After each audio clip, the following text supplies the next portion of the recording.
Hello everyone, this is Ria and today we are going to study consumers equilibrium in case of two commodities. तो दो commodities के case में दो necessary conditions हैं अगर equilibrium achieve करना है तो.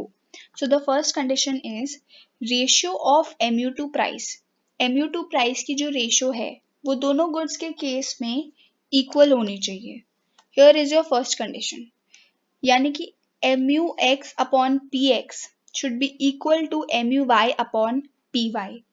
mu टू प्राइस की रेशियो दोनों गुड्स की इक्वल होनी चाहिए. This is the first condition. And the second condition is mu falls as consumption increases. ये हमने law of diminishing marginal utility में भी पढ़ा है कि जैसे जैसे एक गुड की कंजम्पशन हम इंक्रीज करते जाते हैं वैसे वैसे उस गुड से जो सेटिस्फैक्शन हमें मिल रही है वो डिक्रीज होती जाती है.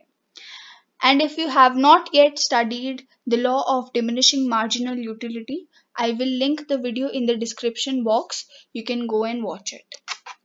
अब सेकेंड कंडीशन तो is pretty easy but first condition अगर फुलफिल नहीं होती तो दो केसेस हो सकते हैं हमारे पास. And what are those two cases? First, mu x upon px can be greater than mu y upon py.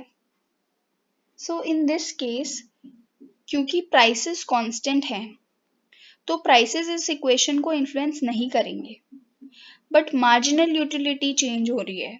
तो basically marginal utility of x is greater than the marginal utility of y. और अगर किसी एक good से मुझे ज्यादा satisfaction मिल रही है तो I obviously will consume more of that good. अब इस केस में अगर x से ज्यादा सेटिस्फैक्शन मिल रही है तो मैं x की कंजम्पशन को इंक्रीज कर दूंगी और y की कंजम्पशन को डिक्रीज कर दूंगी, राइट? क्योंकि a consumer always has limited income. तो एक गुड की कंजम्पशन इंक्रीज करनी है तो दूसरे गुड की कंजम्पशन को डिक्रीज करना पड़ेगा. और जब मैं ऐसा करूंगी तो because of diminishing marginal utility का लॉ मैं जैसे जैसे x की कंजम्पशन इंक्रीज करूंगी marginal utility of x will decrease.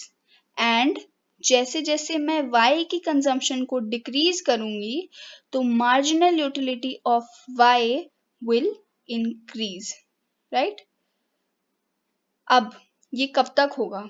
ये तब तक होगा जब तक कि ये इक्वेशन ये इक्वल नहीं हो जाती दोनों रेशियोज. तब तक marginal utility of x decrease होता जाएगा और marginal utility of y increase होता रहेगा. And at last equilibrium will be achieved.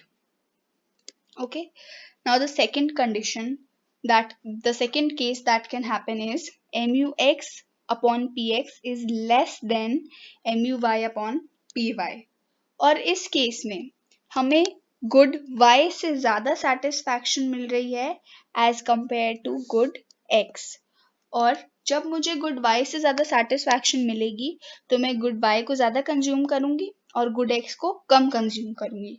But gradually mu y जो है वो डिक्रीज होता रहेगा क्योंकि law of diminishing marginal utility, और mu x जो है वो इंक्रीज होता रहेगा.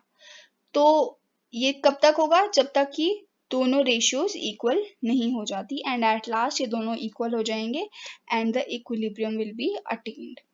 सो बेसिकली दोनों केसेस में ही एट लास्ट अपने आप ये रेशियोज इक्वल हो जाएंगी and the consumer will achieve equilibrium.